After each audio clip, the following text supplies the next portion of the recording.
Good morning, Ms. Gilbert. Good morning, Your Honors. May it please the Court, Bonnie Gilbert for the defendant, Alexander Mattei. The first issue I would like to address is whether DNA evidence, which can only show that a person cannot be excluded as a possible source, can be admissible without being accompanied by random probability. Okay, what does, I have a very basic question, and maybe it's just my ignorance, but you would help by educating me. What does not be excluded mean as compared to inconclusive? Inconclusive is when a test is done and for some reason absolutely no result, no information can be gained from the test. So as in Nesbitt, where the test was inconclusive, this court held that it was very prejudicial to then tell the jury that a person could not be excluded, because by definition, the test results were basically worthless. Not excluded is a definitive result, but it does not go all the way to one end saying that this person is a match. It is saying that we cannot exclude, because in certain cases you can. And in fact, if I read this correctly, in this case, on that point, the expert testified with a chart showing the certain places where indeed the match, there was a match. It wasn't an entire match, but there was a match at this allele, right? The charts show the different loci at which tests were made, and whether or not his allele could be that was present at those different loci. So there were some that matched and some that didn't. Correct. So it wasn't a total match, but it was Correct. a partial match.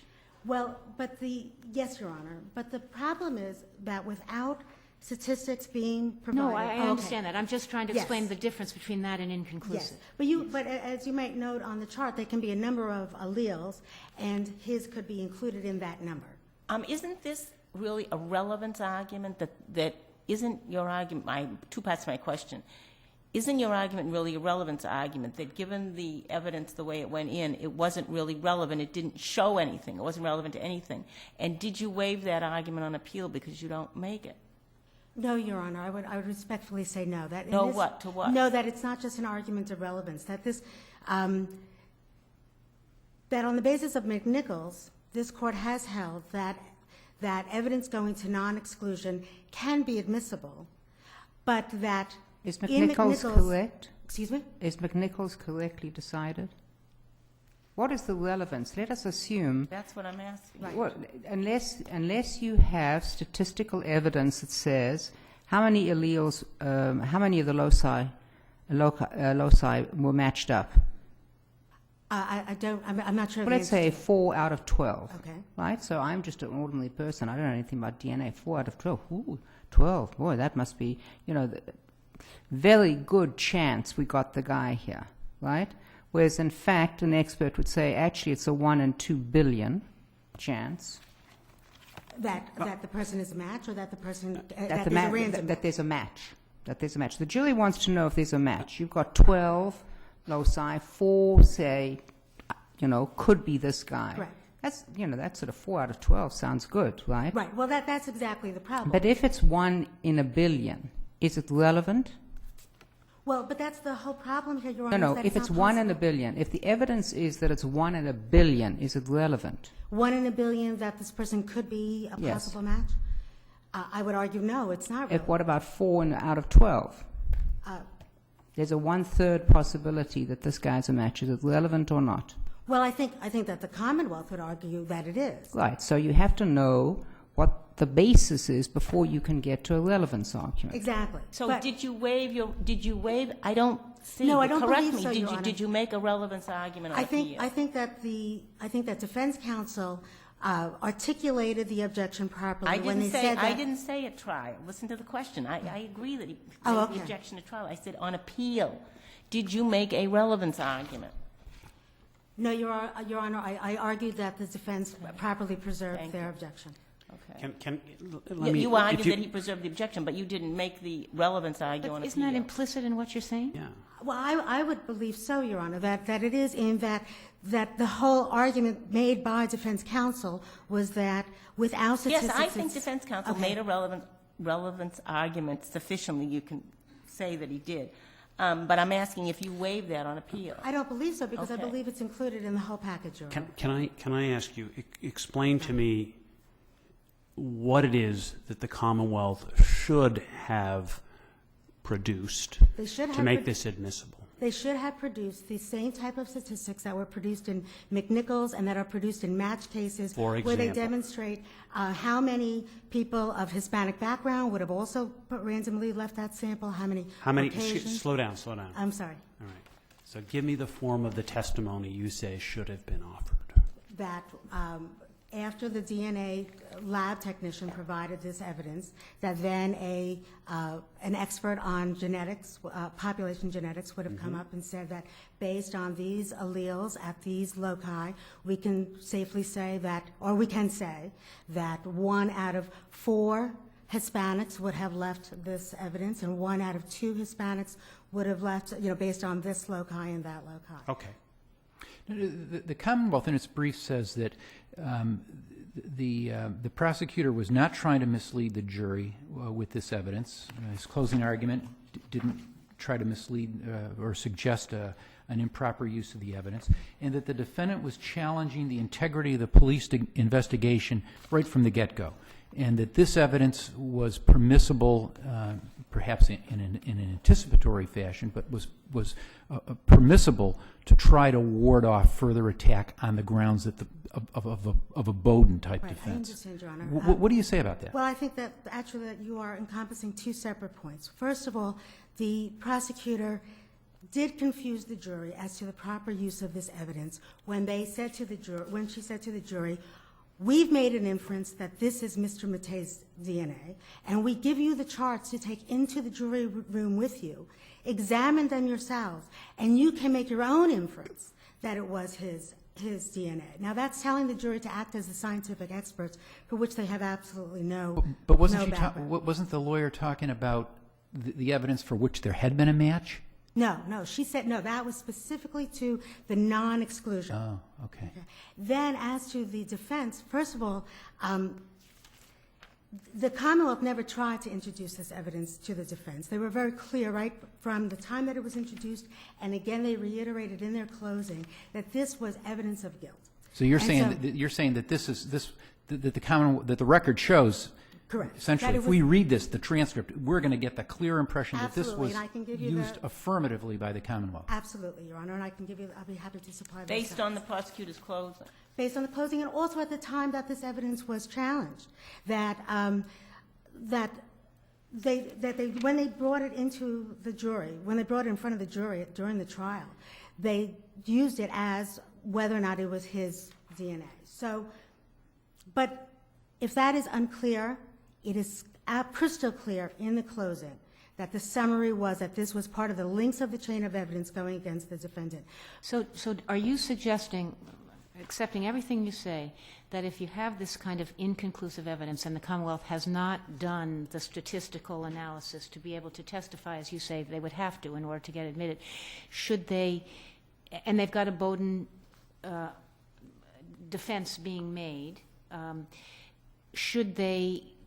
could they say, well, we tested it, but it was inconclusive, or should they not put it in at all, or But this how was would they not meet? inconclusive. But That- Matthew No.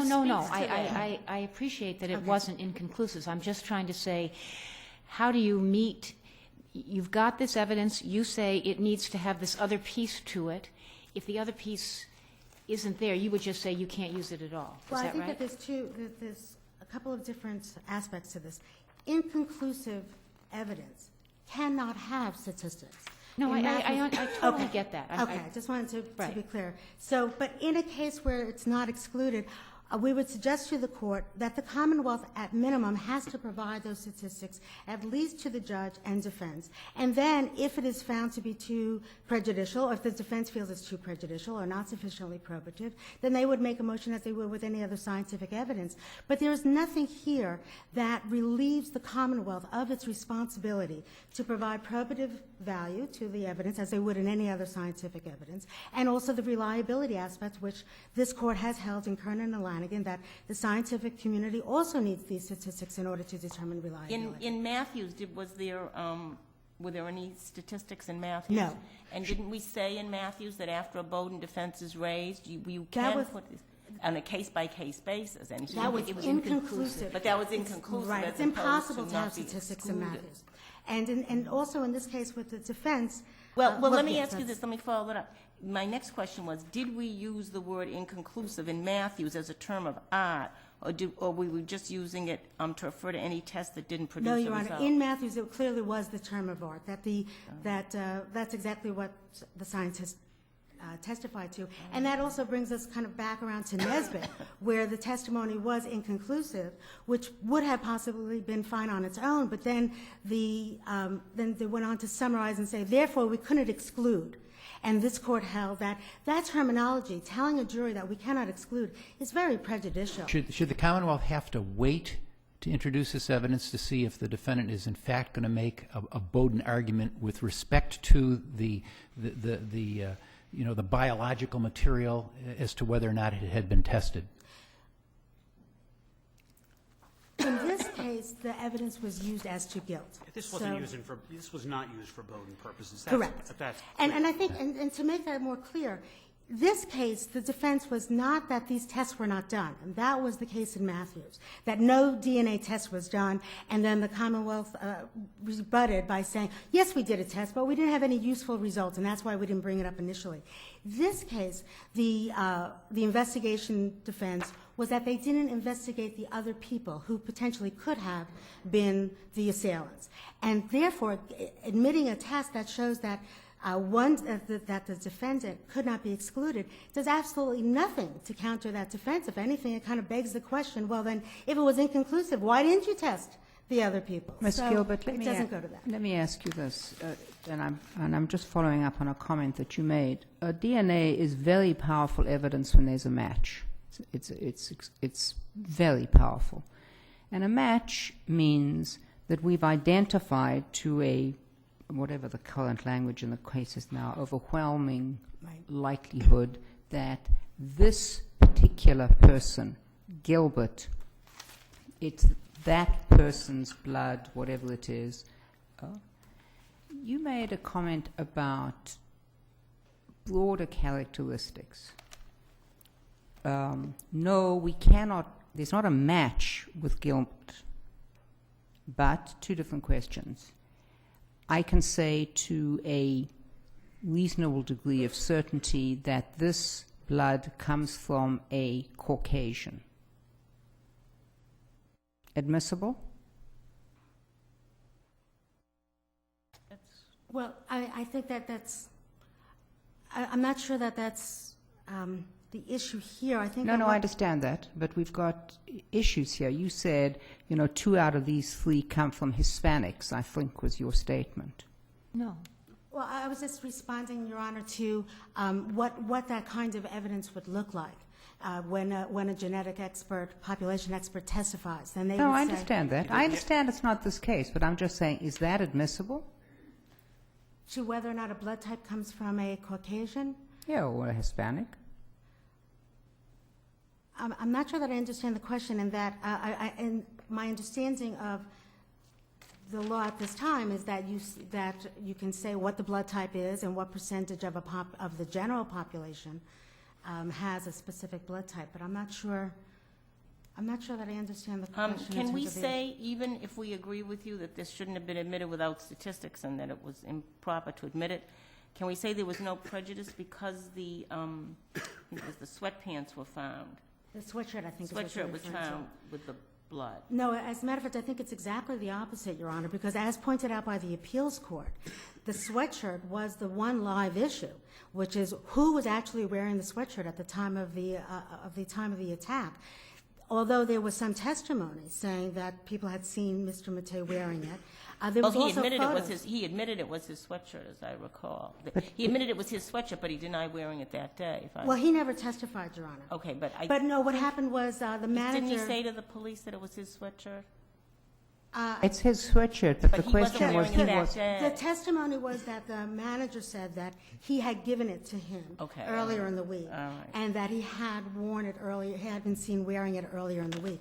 And then the conflicts came in as to whether or not he had been wearing it that day, and a photograph Right, at the taken bank just an showed he hour didn't, before right. showed him not wearing it as well as earlier that morning. right. So the appeals court noted that that was an issue worthy of the jury contemplating, and I would argue that without this other evidence distracting the jury from the sweatshirt, because without this, you have nothing else bringing the defendant in contact or even inside the apartment. So you only have the sweatshirt. If you have nothing else, then that certainly raises reasonable doubt as to whether or not he was the one wearing it at that time. Okay. thank you, Ms. Gilbert. Thank you, Your Honors. Good morning, Ms. Semmel. Good morning. Catherine Semmel appearing on behalf of the Commonwealth. Before you begin, can I just ask you one quick question? Did the Yes. jury know that the defendant was on work release? Thank you. Did the jury know? Yes, there were references to that because there were references to his the tapes that morning showing that he was not wearing the white sweatshirt. Did So- the jury know that there were other people working at the complex who had criminal records? Yes, it did come out at one point. I don't think it was articulated which of them were, but the jury was told that the police later learned that at least two individuals who worked there did have criminal histories. Can I ask, is the DNA technology such that the data that defendant says is necessary to support the admission of a not excluded finding available? The data I'm sorry. available to make the kind of showing that the defendant says is necessary in connection with admitting evidence that the defendant is not Oh, excluded. yes, Your Honor, there is, and the DNA analyst in this There case. is or there isn't? There is. And Stacey Edward in this case did testify that they do calculations from mixture samples, that they're done differently, and there is no more evidence about that. But that's at transcript 6, page 24. She testifies to that. So clearly you can get these statistics, and because of the way the evidence came out, I mean, there's no explanation on the record as to precisely why we didn't put in that evidence. Well, Partly because the defendant wasn't there didn't object. evidence that they actually hadn't done any of that test, the sort of Right. statistical work? That the analyst who testified that she did not calculate statistics for these, but that they do calculate statistics for mixtures. She didn't in this case. And What do you say to rebut the defense's suggestion that the closing argument really sealed the death knell on this, that the closing argument suggested that these could not be excluded results were proof of something? Well, she did argue that.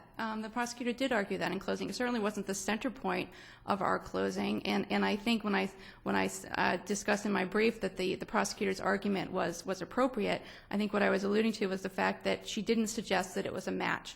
But nobody suggests that anybody's suggesting it's a match. Well, I think there was some suggestion in the defense brief that the prosecutor overstated the argument. Well, she could have overstated the argument without suggesting that it was a match. But I think that's the suggestion that the defense made. The prosecutor did argue that it was evidence that the jury could consider on the issue of guilt. Yes, she did argue that. She did. Why is that okay? Because could not be excluded. I mean, what does it mean? It doesn't. That's the whole trouble. It's not relevant. It doesn't mean anything. But so how could she argue that could not be excluded? Tends to show that it's this guy. Well, I disagree that it can't mean anything. Well, that's what I'm okay. But it can't mean anything unless you... Without statistics. And let's assume that you've got reliable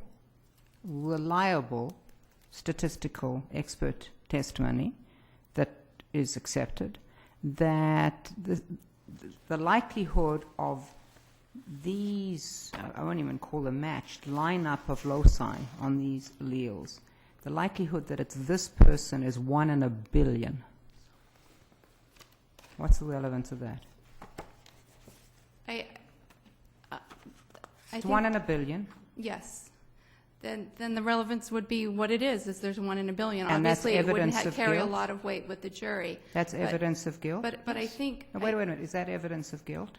1 in a billion? Not very good evidence of guilt, Your Yes, Honor. precisely. So if we don't know if the jury hasn't got any idea of knowing whether it's good or bad evidence of guilt, and a representative of the Commonwealth stands up and says, you can rest assured that this is good evidence of guilt.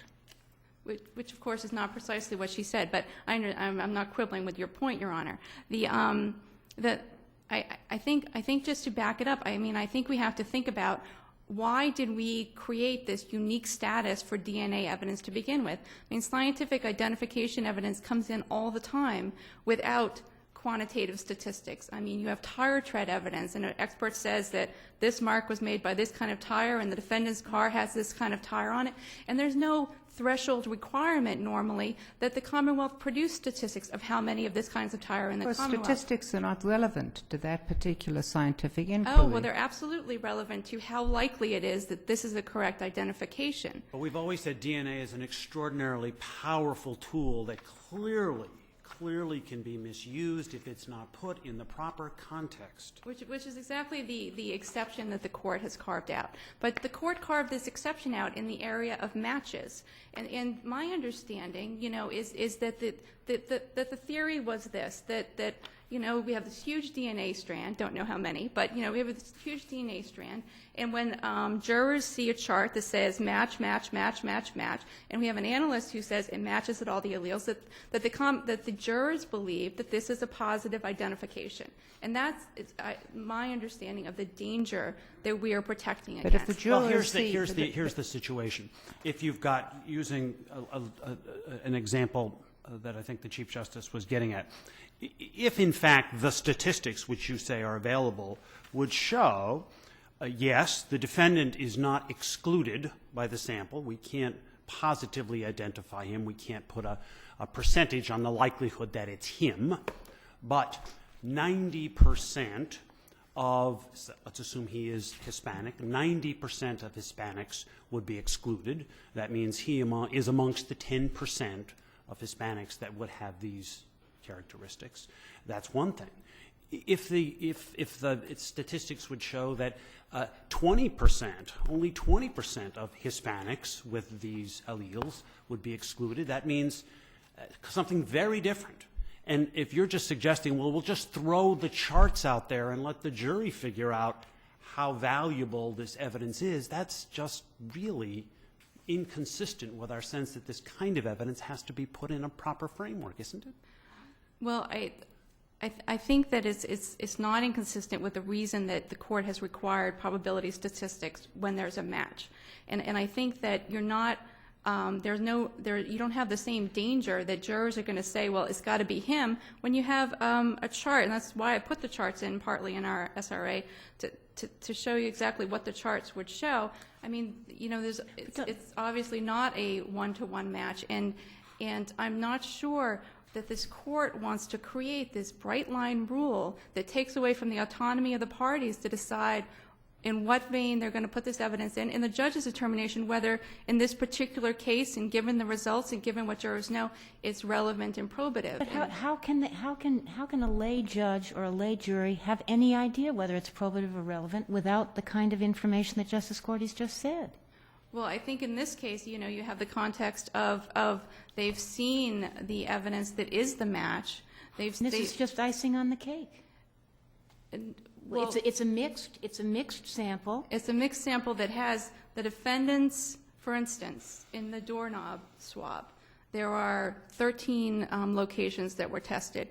In 12 of the 13 locations, the major donor was consistent with the victim's DNA. Okay. In 12 out of 13 of the locations. But I don't know what that means.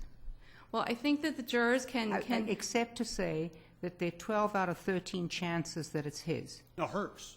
No, that's I mean, that's hers. Of course, it's on her, inside of her doorknob. I'm sorry, I said it backwards. It's the defendants. It's the defendants that's the major component, excuse me. It's the victim's DNA that's the consistent with the victim's DNA. Right. I'm sorry, I've completely confused the issue. But the point is that the jurors were not completely without a context. I'm a reasonable juror. Can I presume that there's a 12 out of 13 chance that this is a match? But Or where were is there the... statistical, or the geneticists say, you've got to be crazy, that's not the way it works? But where is the requirement that to be relevant and probative, everything needs to be quantified? I mean, this is something that the courts have created with regard to DNA evidence, and for whatever reason, and I could just, you could dispute whether or not it's relevant anymore where there's a match, because they basically are positive IDs in some cases. But whatever the purpose is, I don't think it Did the experts say, what is the, quote, race, unquote, of this defendant? Hispanic. Yes, I think so, Your Honor. It's I'm not sorry. a race, I'm sorry, it's I'm not a not race, sure. but that's okay. But was the expert asked whether this was the blood or whatever, other body fluids of an Hispanic man? I'm not sure DNA tells you that. No. I don't no. think it does either. I'm going back to your tire analogy. Yes. A police officer who says, I forget what the expert said in Vinnie, my cousin Vinnie, but did she not say it is a 1954 Chevy, whatever it is, right? She says it is a 1954 Chevy left back wheel, right? Yes. That is like saying this is an Hispanic male, right? If that's the testimony, I may go along with you. I don't need Okay. statistical evidence, but I don't have that. But it's the whole idea. Why does it need to be quantified Because to it be doesn't need to be relevant? qualified when It's somebody not. says it is this. But if it's simply these are matchups, But what we're talking about is the likelihood of the ID, and in no other context do we require, as a threshold, bright line rule, that we present some evidence of the likelihood of this being an But actual how match. is it relevant? Because it could not be excluded. I mean, if I were a juror, I have no idea what that means. I had to ask today. And so I would assume most jurors wouldn't know. So how is it relevant without some statistics? It's so different if it's 1 in a billion or if it's 1 in 3. Because I think it makes it more likely that this individual was either the perpetrator. How does it if he couldn't be excluded? How does it make it more likely? Because the reason he can't be excluded is it's not just the language he can't be excluded. The jurors were shown the charts, and they were shown that That's they were exactly the matching. problem. But I you don't think still it is haven't the told problem. me. If someone can't be excluded, that doesn't mean anything. The reason why, for instance, the reason why, for instance, in the doorknob swab, I'll try not to mix them up this time. The doorknob swab, the reason he couldn't be excluded as opposed to there being a match is just because at one of the locations, the analyst could not distinguish between the major and minor contributor. If, in fact, the distinction could have been made at that location, they would have interpreted it as a match, his match as to the major and the victim's match as to the minor. Well, are you saying that the testimony was that he could have been either the major or the minor? At that one location, you have the markers for both the defendant and the victim present, and they couldn't distinguish which was the major or which was the minor. And that's the only thing that stopped that from being a match in that case. So Ms. Semmel, was Kernan incorrectly decided? Are you asking us to overrule Kernan? I'm not asking you to overrule Kernan. Haven't we already limited Kernan so much that it's I nothing think left we of have it? limited Kernan In to Matthews? the positive match situation, which is as far as it should go. And I don't think that it warrants that the concerns that warrant the court's intrusion on the autonomy of the parties. And I think that the majority's decision in Mattei is helpful because it describes why the parties, aside from reliability and culpability and probativeness, might decide to or not to put on statistics. Let me ask you this. The closing argument bothers me a lot, and that came up in the reply brief, so you didn't really respond to it, and you didn't have a chance to finish answering my question. When the prosecutor says the DNA evidence is very important, because what the DNA evidence does is it creates links in the chain. You have a mixture in both of these specimens, the doorknob and the sweatpants. I would suggest to you, although it's not as unequivocal as the testimony that you heard about the DNA evidence on the sweatshirt, what is she saying? Isn't she suggesting that the evidence does look? And then she says, look at the charts yourself, see how the numbers line up, and if you find the DNA is consistent with the defendant's, on the doorknob. I suggest that you can draw an inference that will support the fact that the defendant is the assailant. How can they draw that inference without expert testimony?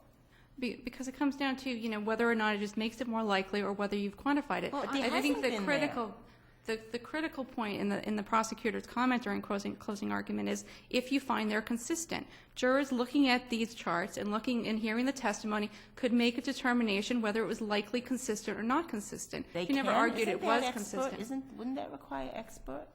Well, the expert testifies that DNA consistent with the defendants is found at 12 out of 13 locations, and can they deduce from that? And what if that- a statistician said that because the one allele that was missing, you don't know, statistically, 1 out of every 2 Hispanic males could have left that there, because that one allele was so important to the statistical analysis. And isn't that, certainly they could say that, but isn't that the